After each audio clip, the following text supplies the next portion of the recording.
if you go back to the school website,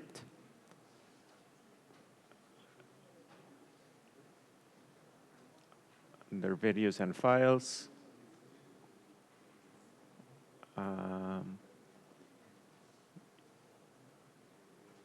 you will once again find a Jupyter notebook for today. It's going to be a little bit shorter today, as well as the solutions for day 1 and day 3, for those of you that were interested in them. So make sure to download this one, day 4, if you want to follow along in today's exercises. And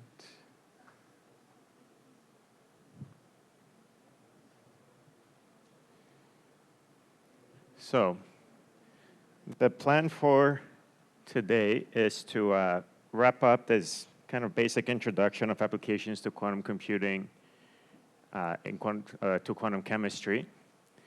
What we saw last time, we've been gradually building up in kind of complexity of things. We started off the first day with motivating the need for quantum computing for quantum chemistry.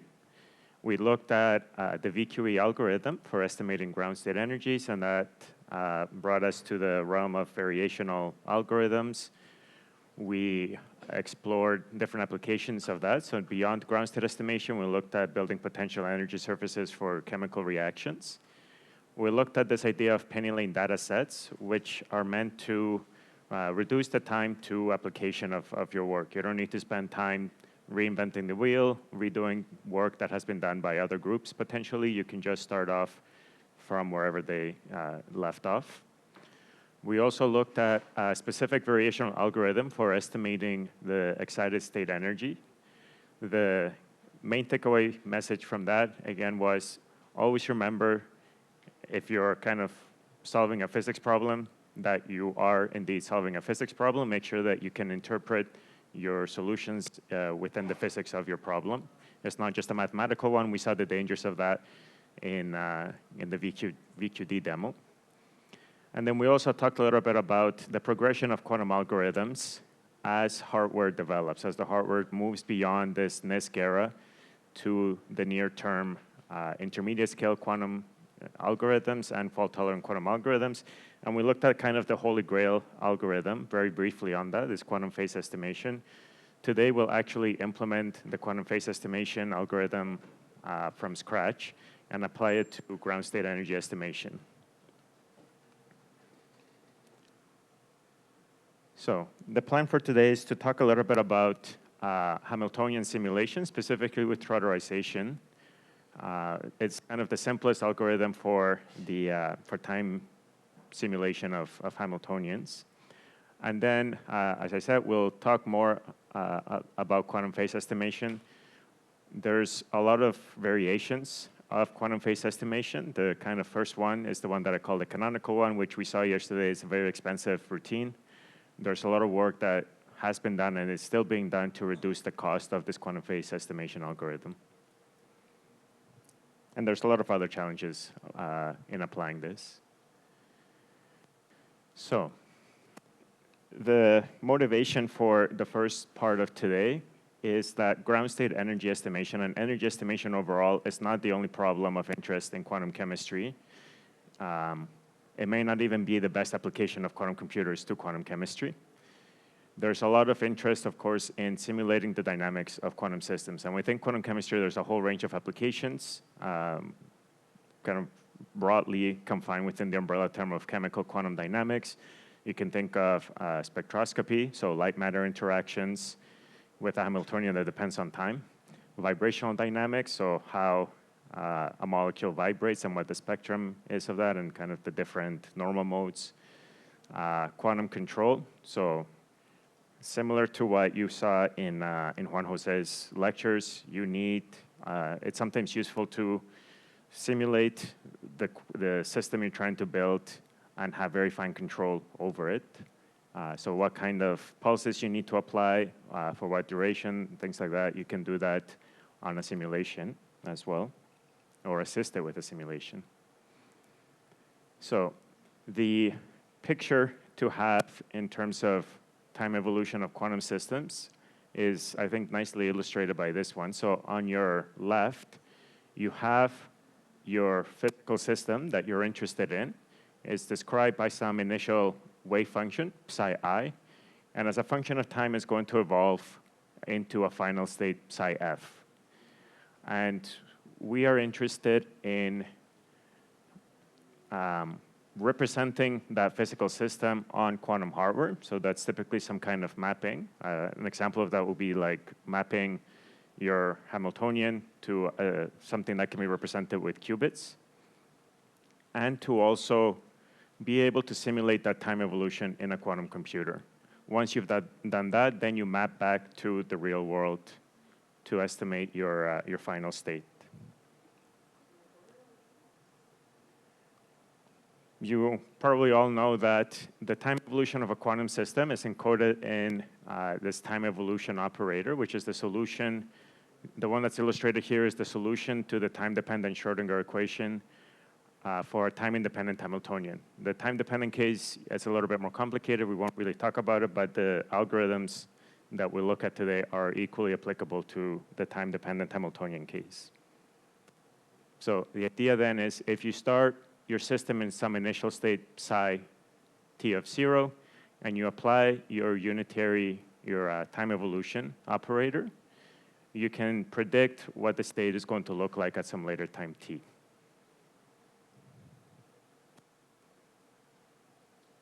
So the challenge for us, we saw how we can encode quantum states in a quantum computer. So the remaining challenge is how can you implement this time evolution operator on a quantum computer?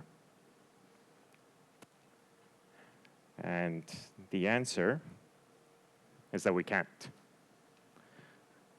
In general, there are some cases where you can do it exactly.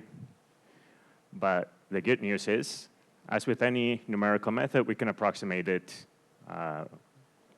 increasingly well depending on how many resources you're willing to throw at it.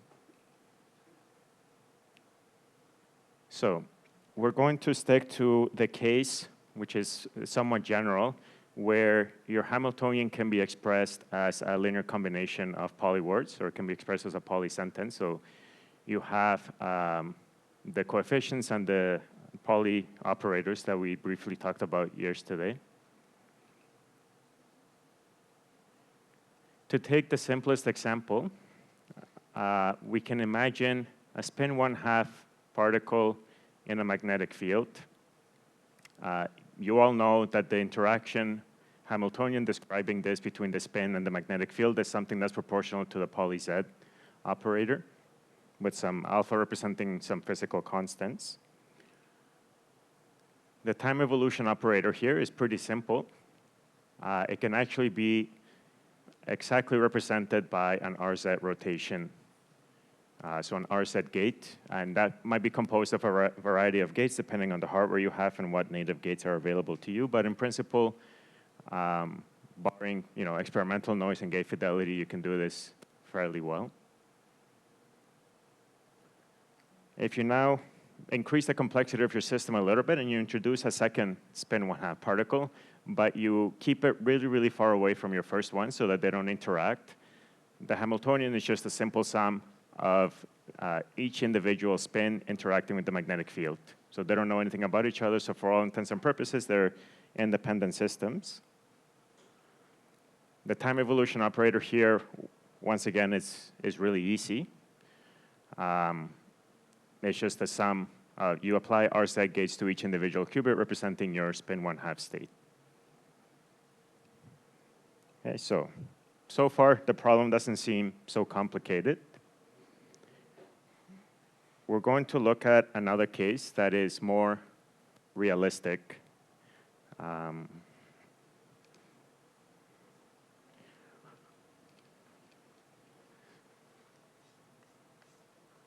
So if we're increasing complexity, we've ignored all interactions. Typically, interactions can be represented by a tensor product. So what do you think happens if your Hamiltonian looks something like this? So in that case,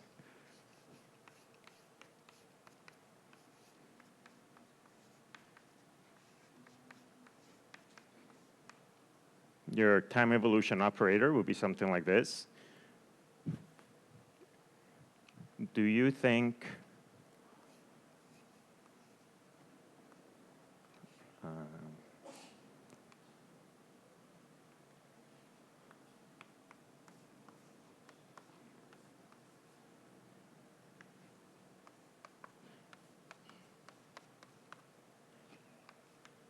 that this is true? So how many vote yes, it seems right?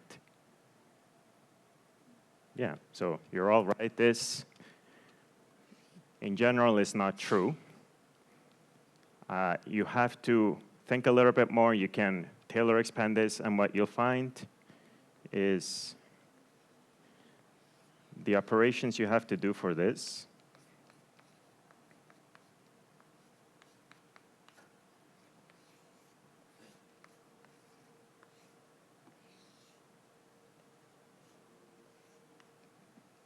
now look something like that. So this time evolution operator is a little bit different than what we saw before. It's not applying RZ gates to each individual qubit. You now have to combine them with, or sandwich this RZ rotation by C0 gates.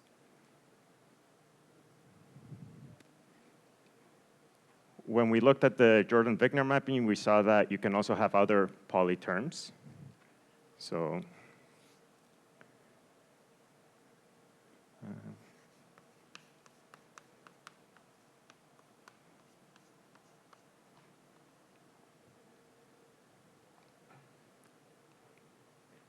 if you have something like a Hamiltonian that depends on poly X, the rule of thumb is you can go back to a circuit that looks like that, but you rotate it such that it gets mapped onto a poly Z.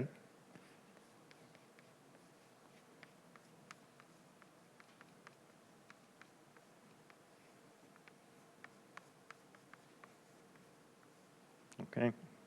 So in that case, you have a couple of rotations that are going to kind of map your unitary back to the one we saw at the very beginning, which was a poly Z operator.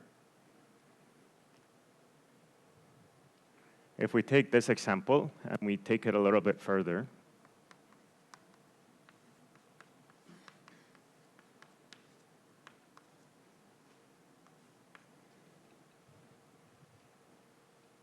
what this is going to look like is a continuation of this sequence. So you have 3 qubits now.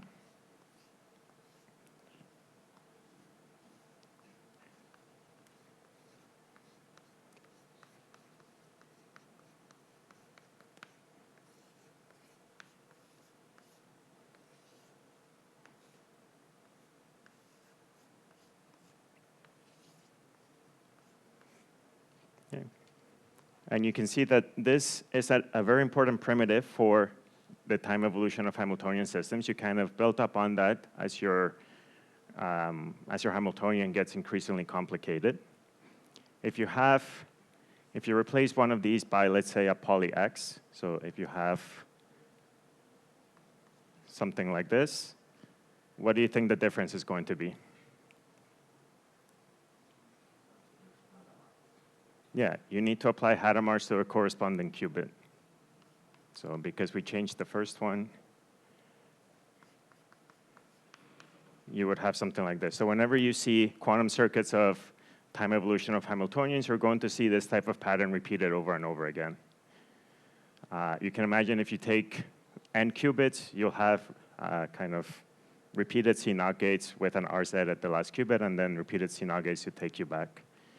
So you can already see that the complexity of the circuits builds up very quickly on the one hand. So this is already, you can see it's a very expensive simulation.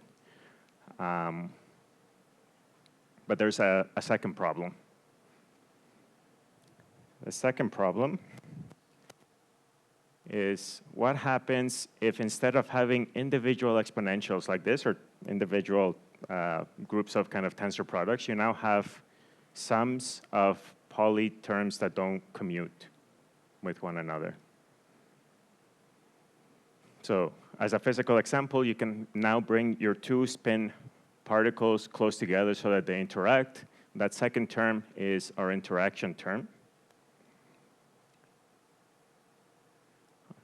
Our time evolution operator, in principle, looks something like this. These are all primitives for individual exponentials. There's no sums of additional poly words. So that means that because the matrices don't commute, you can't break this up into individual exponentials anymore. You can't build up all of these primitives for each individual term. And the reason being, of course, that the matrix exponential of the sum of two matrices, it's not the same relationship as you have with numbers. You can't separate them into the product of two exponentials if your two matrices don't commute with one another.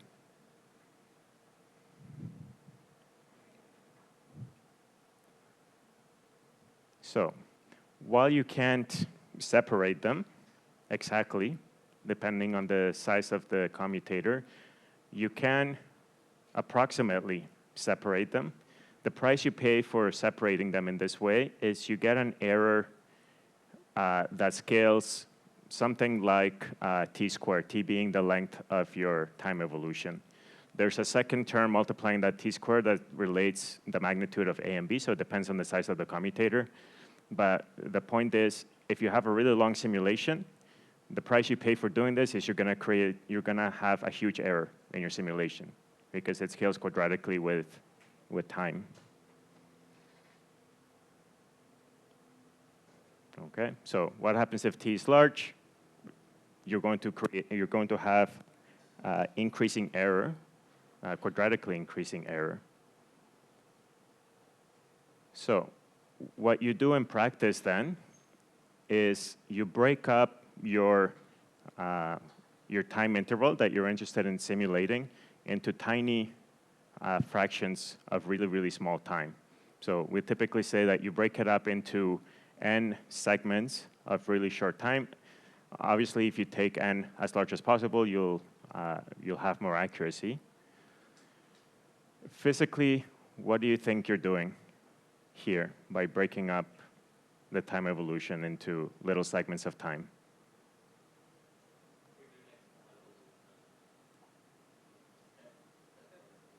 Yeah, but in terms of, like, let's say you're Hamiltonian.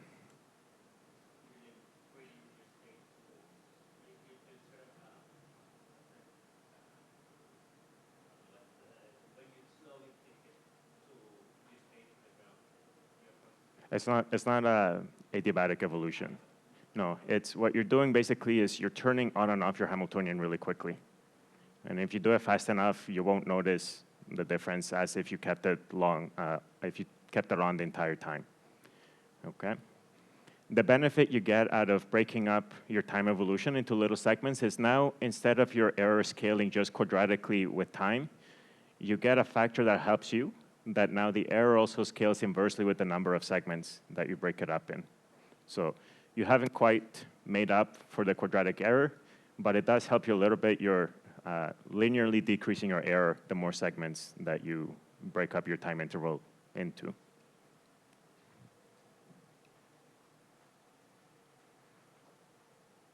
So the idea then is if you have a general Hamiltonian that is the sum of multiple kind of local Hamiltonians, like the spin 1/2 system, the two spin 1/2 particles that are interacting with one another, the trick is to divide that Hamiltonian up into all of its terms and repeat that process n times.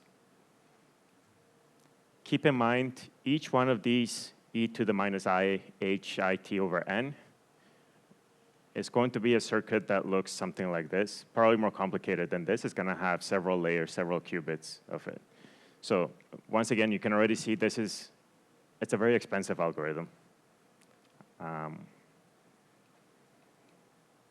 And there's a lot of work to be done in kind of reducing the cost of this. So we're going to do a very quick example of this. I will mention right now, this demo is not really going to help you with the challenges because we're going to use a built-in pennyling function that the challenges don't allow you to use. but just to give you an idea of what this looks like.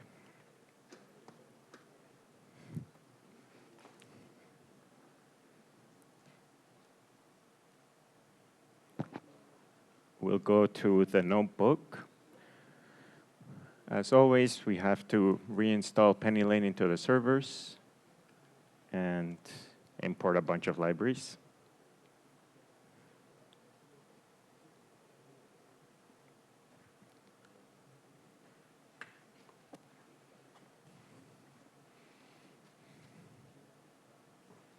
While this loads, are there any questions so far? Okay, good. I suspect probably all of you have seen trudderization before, right? Yeah.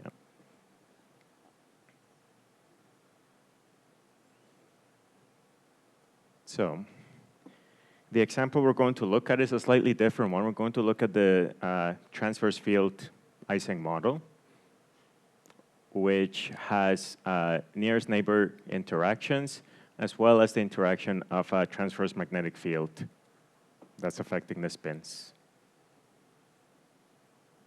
So I've already done a bunch of the work for you. All we're going to do is essentially build a circuit that's going to do the time evolution for us.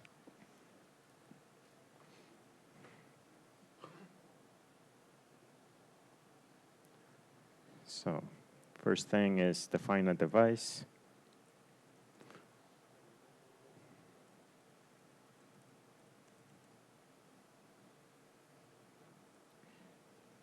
This is always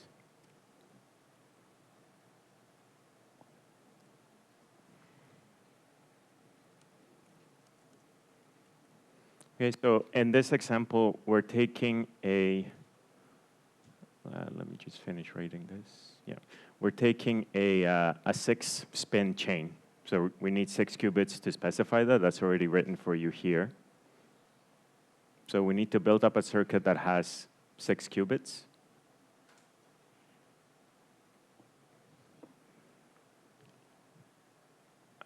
We need to associate our circuit with our Q node.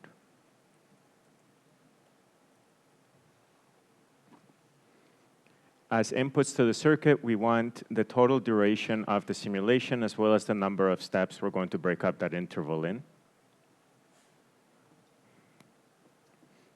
And it's really pretty simple here.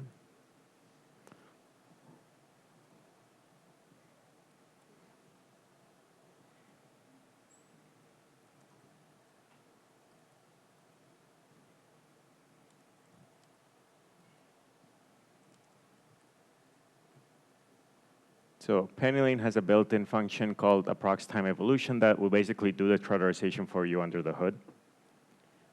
And we're going to return, you can modify this, but we're going to return the expectation value of the last qubit. We're going to measure it along the z-axis, along the computational basis.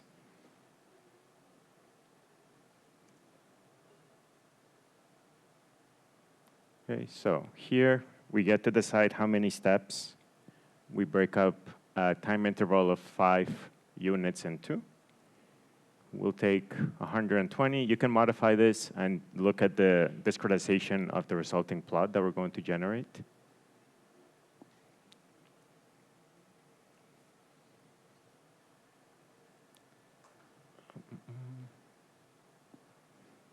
So we define the time.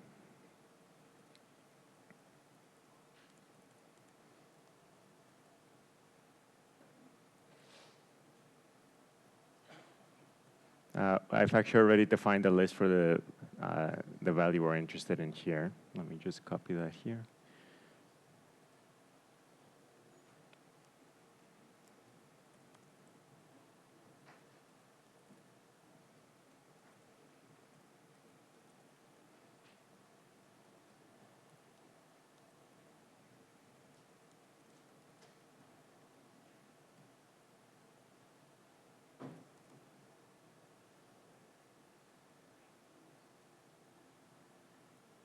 I think this should work. Okay, this is going to take about a minute, I think.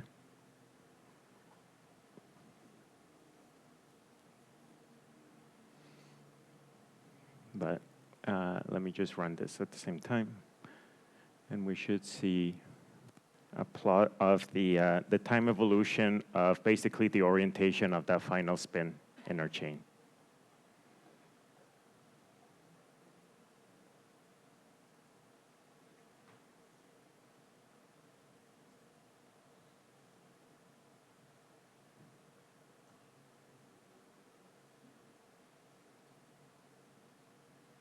There was a reason the simulation takes this long. Just bear with me.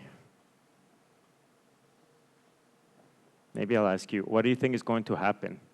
For those of you familiar with the transverse field Ising model, what do you expect to see?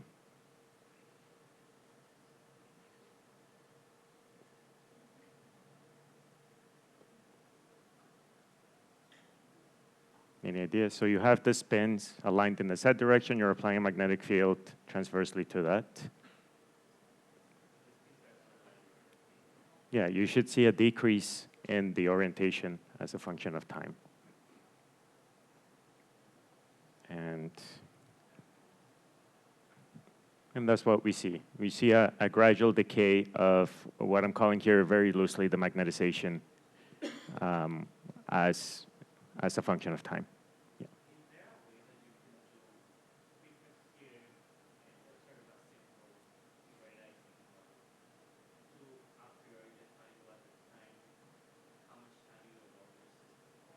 Yeah.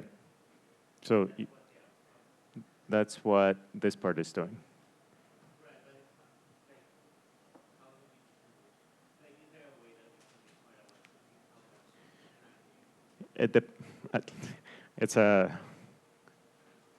It's maybe a bit of a non-answer, but it depends on your problem.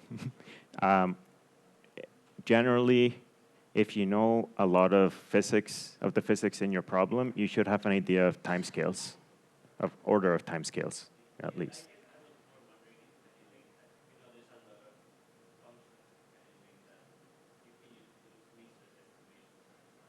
Mm-hmm. No, in this case, you have to go with your intuition. Yeah. Okay, so this was a very simple simulation. What I invite you to do, actually, because the transverse field Ising model does describe phase transitions, is try to vary the magnitude of the magnetic field. And if you want, you can create two plots, one of magnetic field gradually increasing and kind of the final magnetization, and try to see where the phase transition occurs, for example.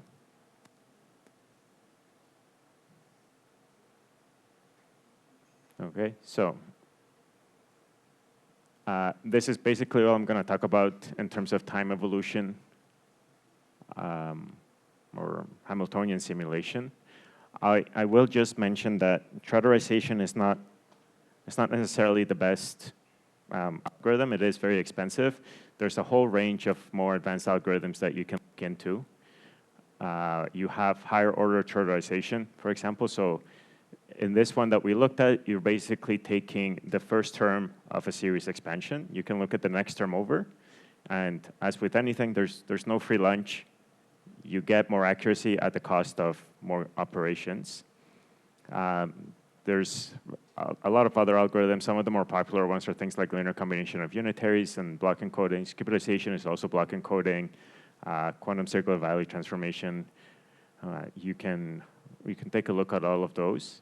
And one thing that I've left out completely, but that these algorithms can be adapted to, is the case of a time-dependent Hamiltonian, where now you would have to integrate the Hamiltonian in that exponent over the interval of time if you want to do something like light-matter interaction. So you shine light on your system, you want to see what happens as a function of time.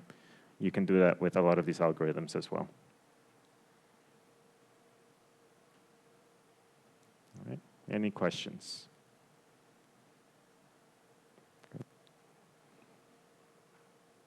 So we'll go back to quantum phase estimation. And the reason we're going back to it is to illustrate another challenge of this algorithm. So you probably all know that the idea of quantum phase estimation, we looked at it briefly yesterday, is you start off with 2 registers of qubits, one of them encoding the eigenstate of some unitary. You have a series of controlled unitary operations on that register. On a second register, you have qubits encoding the phase of the eigenvalue of that unitary.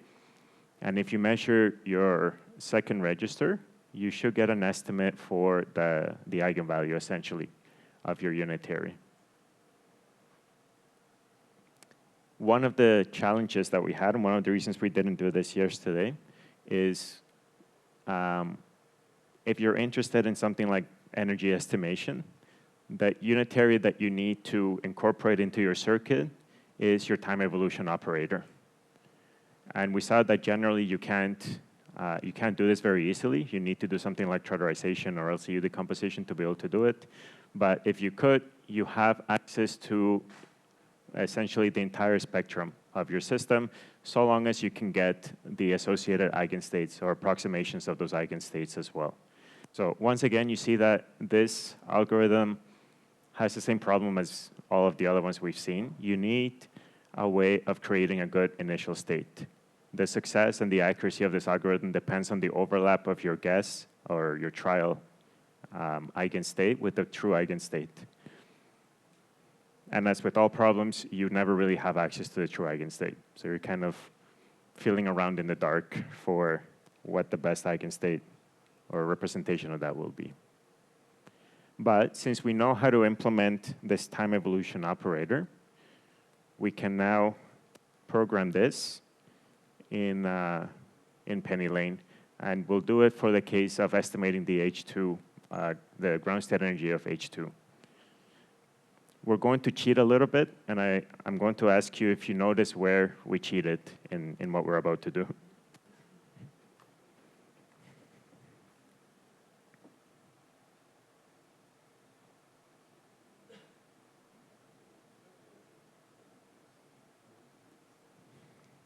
So we're not going to do everything from scratch. We're going to take advantage of the data sets. And this is not the part that we're cheating on. So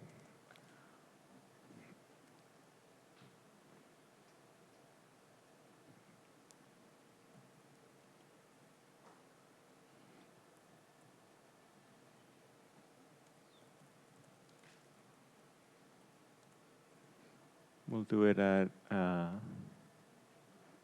bond length. By the way, whenever you use these data sets or any other method, always keep in mind what the units that you're working in are. Unfortunately, different libraries have different conventions. They might be using different units.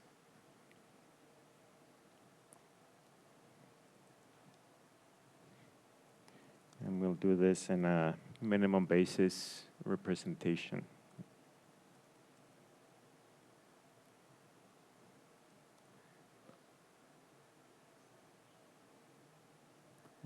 And actually, so we can, from the data set, we can get our Hamiltonian as well as the number of qubits.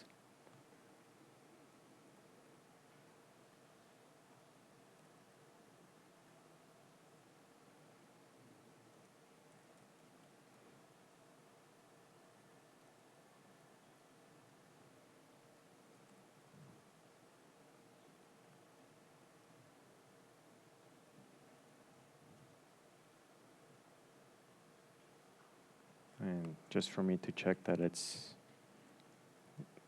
we have it right up until this point.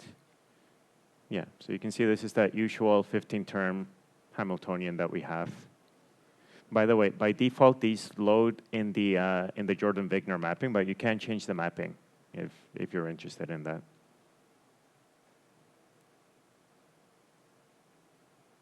Okay, so nothing new up until this point. We've just loaded our data set. To compare the result we're going to get with quantum phase estimation, we're going to do the same thing we did yesterday. We're going to solve this problem exactly. So just diagonalize the Hamiltonian and see what we get.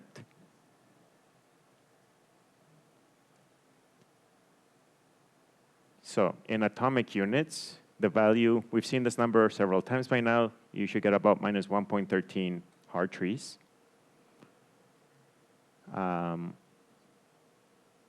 Because the phase that we're interested in is going to be scaled by 2 pi, we want to map this number in the proper scale. And the other thing we need to do is choose a time interval. So when we do quantum phase estimation, it's not here. Yeah, here. You need to choose a value for t. You can choose any value and keep it fixed. You're not looking at different time intervals. So just to keep things simple, we've chosen a time equal to 1 unit.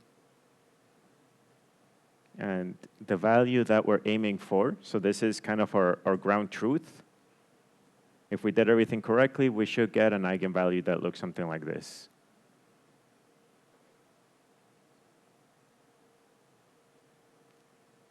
All right, is the setup of the problem clear? So we have a target, we have an algorithm, we're going to implement that algorithm and see how well it does. We're not going to use the approx time evolution function, we're going to use another one that is going to compute this time evolution operator for a fixed time. And to set up our quantum phase estimation algorithm, we need to set up both qubit registers. So we have a few things to do. We'll go through them one by one. A lot of it is already set up for you. So this first part is creating your 2 qubits. We have what we're calling our estimation wires, is the qubits in this register that are going to be encoding the information. Most of you probably know that the number of qubits you can spare here is going to dictate the precision of your eigenvalue. And you also need the number of qubits to represent the eigenstate of your Hamiltonian or whatever you're approximating the eigenstate as. So this one we can just run.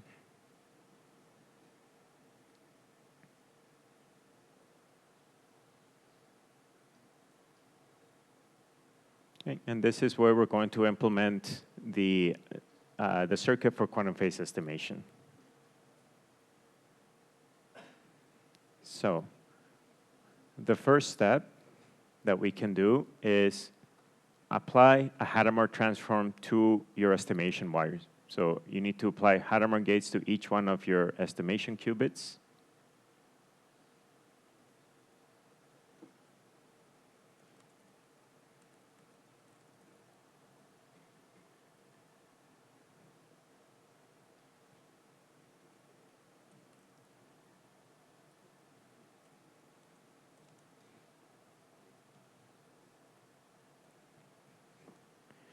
We want to encode the eigenstate on the target wires. So we want to put in this psi in the wires, in the qubits over here, that we're going to apply the controlled unitary operations on.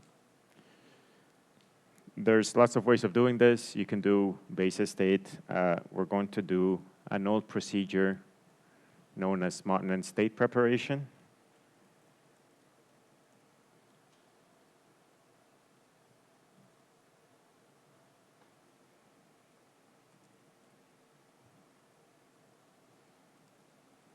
And we're going to use all of our target wires for that.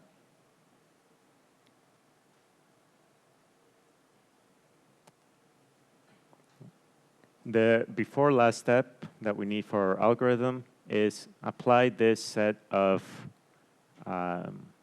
controlled unitary operations. So the time that we've chosen here will dictate how many of these operations will apply.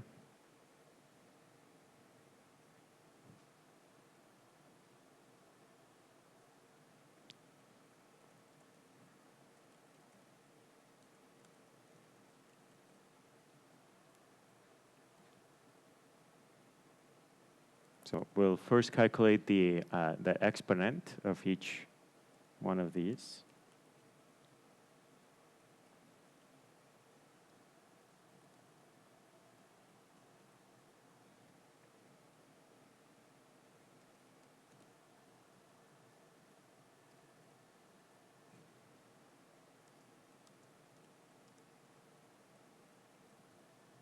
Okay, what all of these additions and subtractions are doing is just calculating what this exponent needs to be. So you first need just your unitary squared, unitary cubed, and so on up until you get to 2 to the times of t that we chose.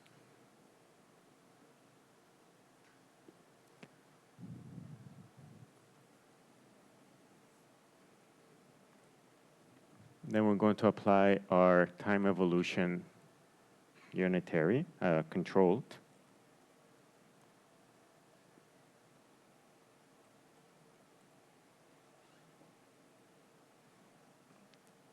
Okay. It has arguments as a complex time.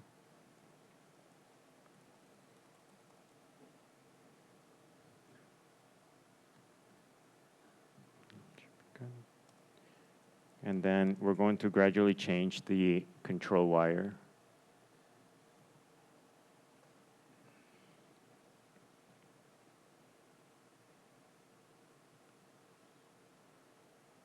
Yeah, that should be correct.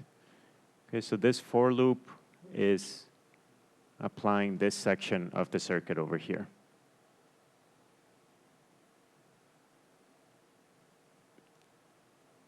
And then the last thing we need to do is apply this inverse quantum Fourier transform. That's also easy. So we want the adjoint of the quantum Fourier transform applied to your estimation wires.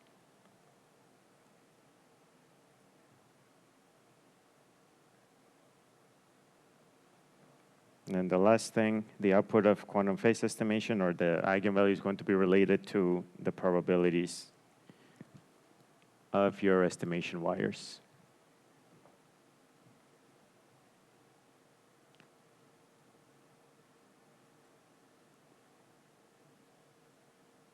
All right, any questions about the implementation?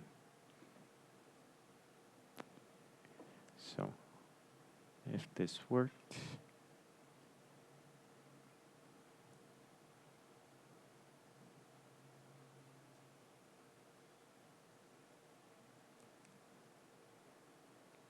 So our final result at the end of all of this is our estimated eigenvalue is about 0.1875. If you compare that with what we expect, there's two problems. What are the two problems?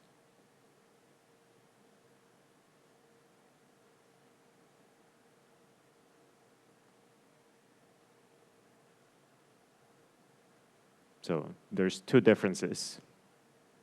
One is obvious, the other one is still kind of obvious, but maybe not so clear that it's something to make a big deal about. Start? Yeah, so your precision is off. You're about 0.0065 away. The second one is the number of significant digits that you have. This one, it's not really fair. This is just a numerical value that we got from the computer.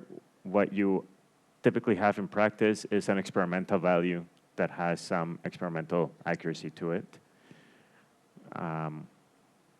Depending on your application, you might want to get more significant digits in your estimate. You can do that, and I invite you to try that out for yourself by increasing the number of estimation wires that you have. So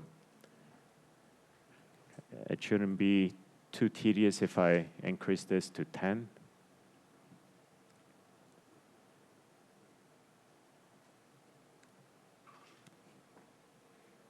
So you can see that if we double the number of qubits we have in our estimation wire, we do a lot better.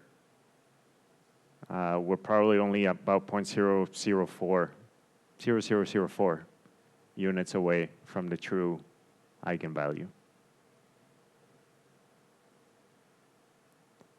So my question to you now is, where have we cheated in this procedure?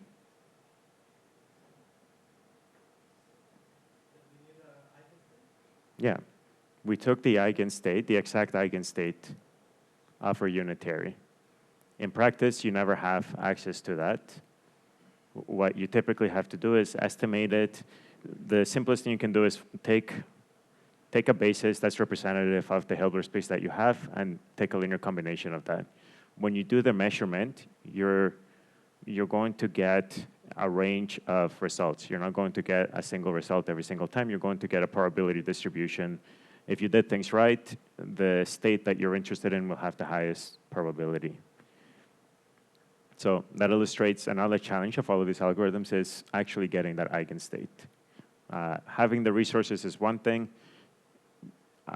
Being able to run it efficiently and accurately is a separate problem. So you have challenges in both hardware development as well as algorithms development. Yeah.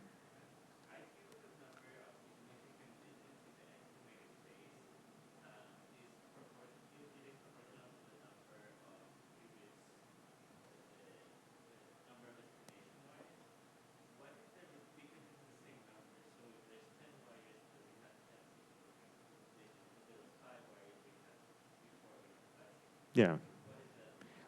It's just the binary representation of numbers. You have a bit representing each one up to a certain precision. Yeah.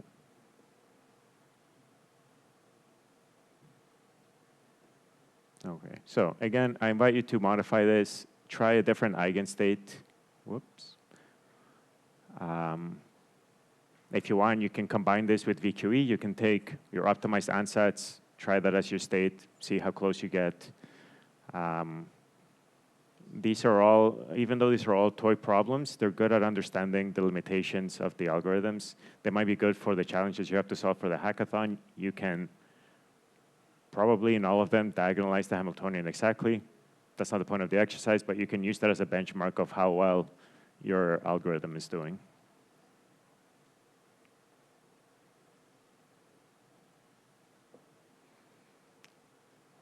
Okay. So that is basically all I've prepared for you in terms of applications of quantum computing to quantum chemistry.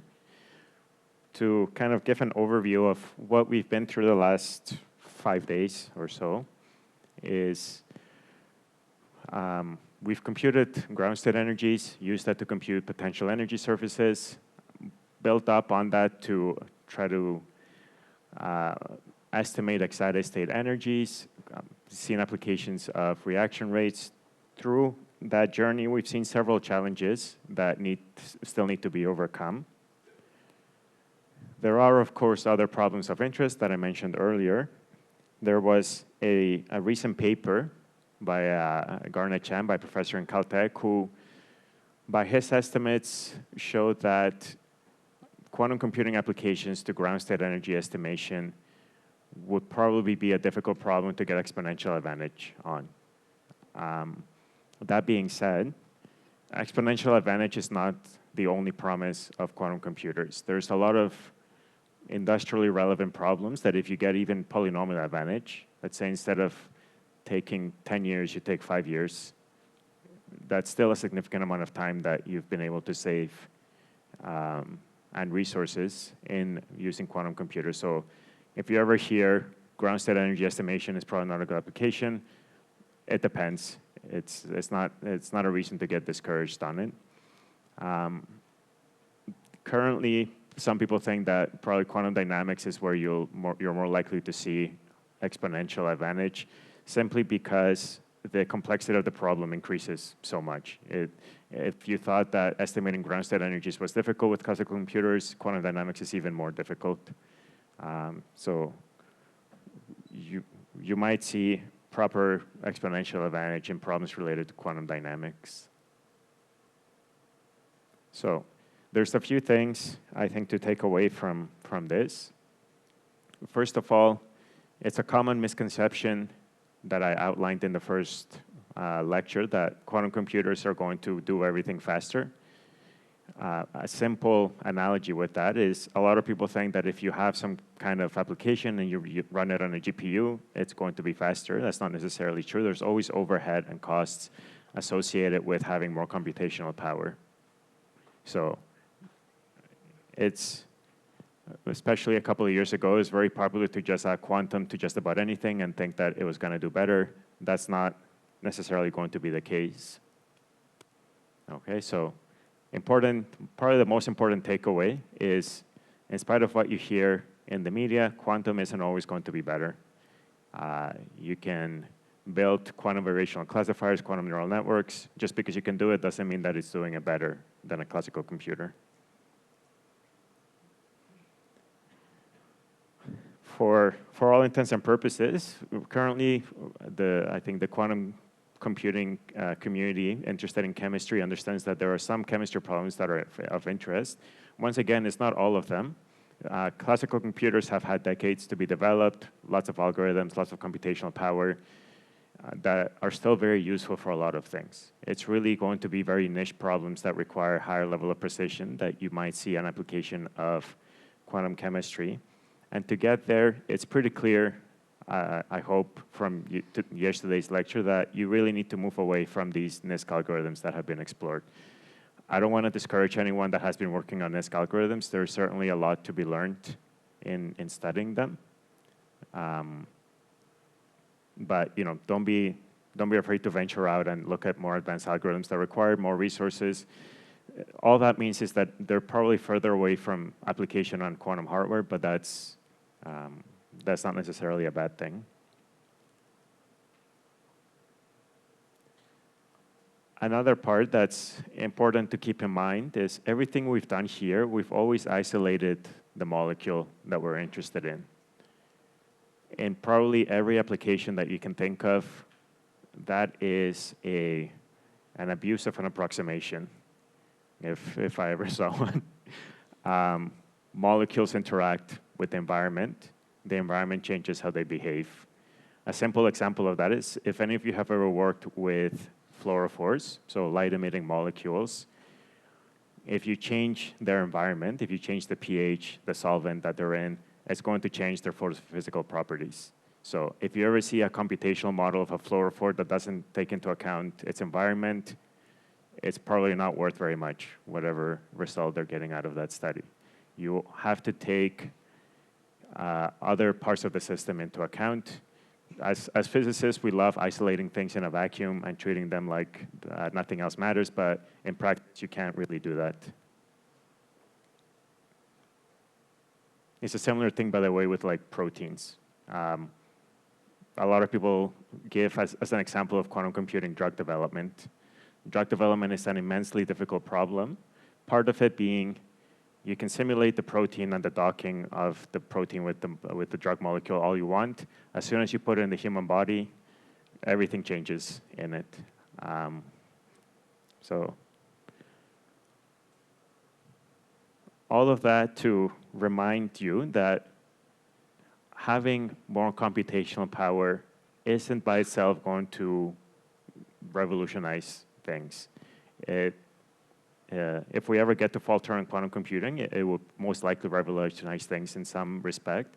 To give you an analogy, think back 70 years ago when classical computers were still the size of a room and how much we've grown since then. But science in general, you can think of it as being divided into three prongs. You have the theoretical prong, the experimental prong, and the computational one. Which one of those is the most important? Experimental is always going to dominate all of the other ones. You can have the most wonderful model, you can have the best algorithm running on the best computer. If it doesn't agree with experiment, it doesn't mean anything. Okay, so never forget that you always need to compare with experiment. And even if you get that right, computation is only usually the first step in a problem. You still have to go and run something in a lab. You still have manufacturing challenges if it's something of industrial scale. And you still have a lot of kind of business problems to solve on top of that. So with that, if you're interested in getting into quantum computing, you probably know that there's a lot of open source quantum software available, Penlane just being one of them. there is a survey running right now, and it's a completely independent survey. It has nothing to do with Xanadu or Penny Lane. This is quantum software in general. That closes October 31st. The point of the survey is to get an idea of what the community using the software has been doing and what they're interested in, to help those developing this kind of software, give them a direction of where the development should go. So if you're able to take 10 minutes before October 31st and fill up the survey, I think everyone who's working in open source quantum software it will be very helpful for them.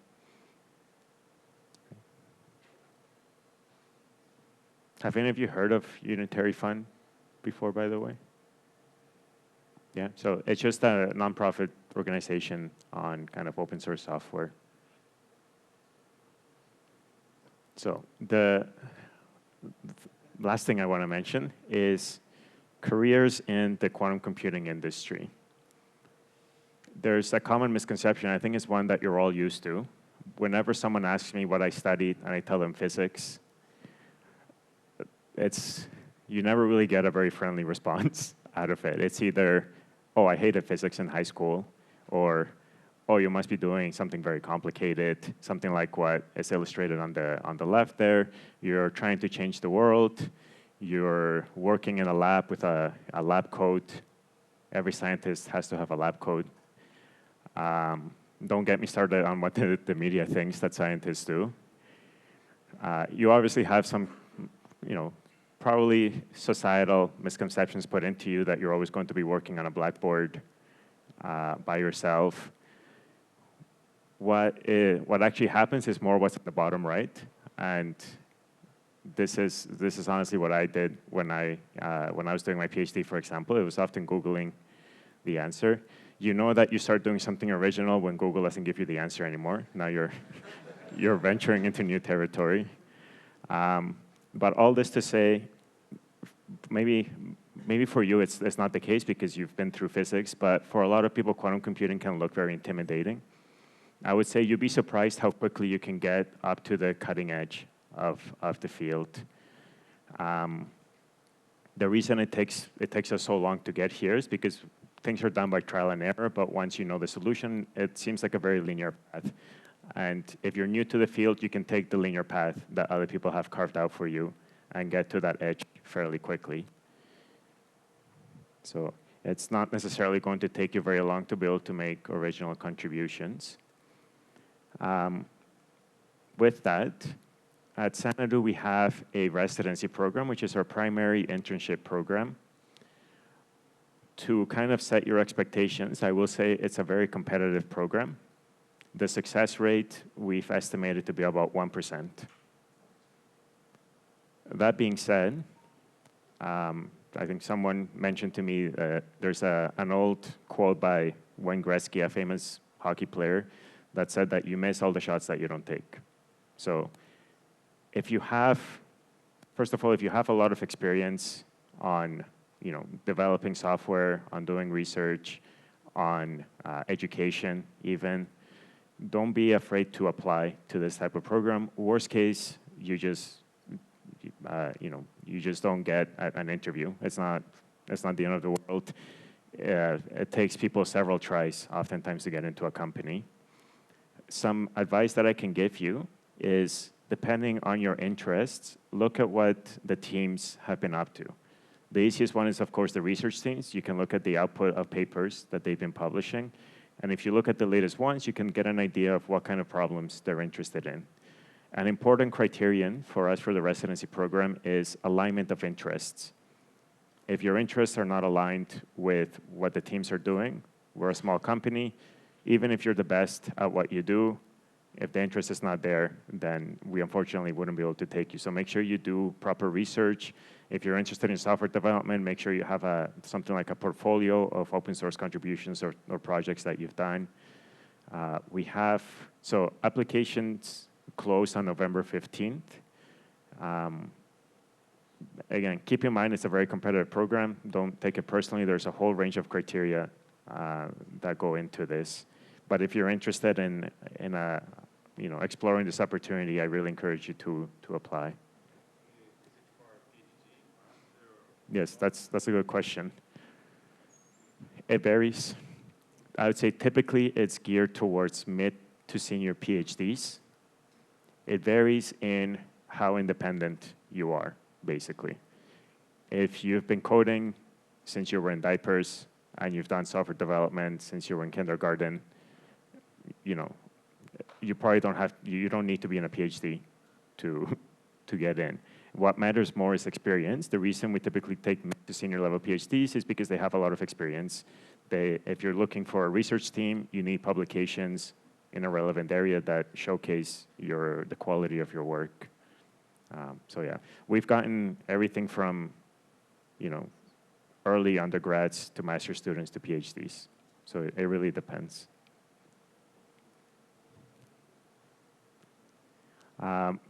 Broadly speaking, the residency falls under three groups. There's the research and development group, which is quantum machine learning. That does, surprisingly for a company, fundamental research in quantum machine learning. You won't see that in very many companies. It just goes to show the challenges that are still in quantum machine learning. It's not as easy as people thought it would be. In quantum algorithms development for quantum chemistry, especially, and a little bit on photonics. It's really hard to get into the research of photonics. It tends to be the theory of the hardware. So we call it the architecture team at Xanadu. They do a lot of quantum optics, essentially. You also have software development, so if you're interested in contributing to Penny Lane itself, there are also some positions for that. And if you've ever been to Penny Lane, you know that we have a lot of educational material that's by and large created by Xanadu employees. And there are some residency positions open to be part of that team creating the educational material. So if that's something you're interested in, you can also look into that.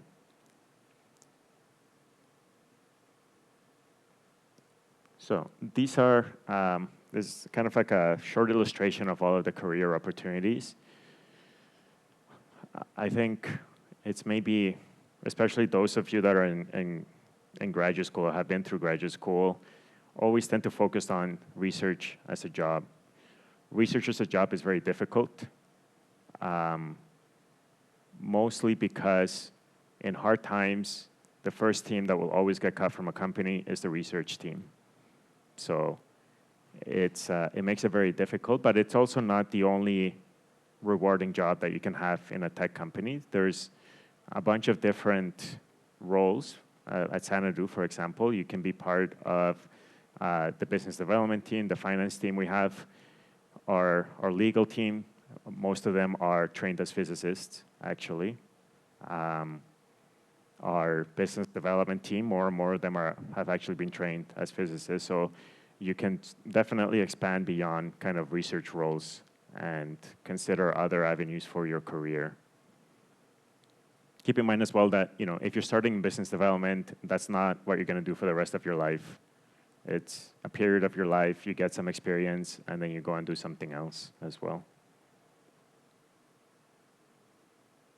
So for those of you that had heard of Penny Lane but not Xanadu, I encourage you to follow us on what we do. So we're on social media, we're on X, we're on LinkedIn, we have a Slack channel, we have a discussion forum where you can actually access the knowledge of some of our experts. So we monitor this discussion forum very closely. We answer all the questions that come our way.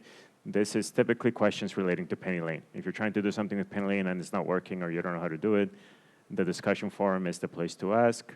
Within reason, we won't necessarily implement the whole algorithm for you. You do have to try some things out for yourself, but it's a good support system to have. We also have a newsletter that we publish every month where we kind of update the community on what's been happening at Xanadu. So if you're interested in that, do follow us. Yeah. If you have any questions, as always, you can reach out. My contact information is here. I can't necessarily help you get a job at Xanadu. I have limited power. But if you have questions, feel free to reach out. Yeah.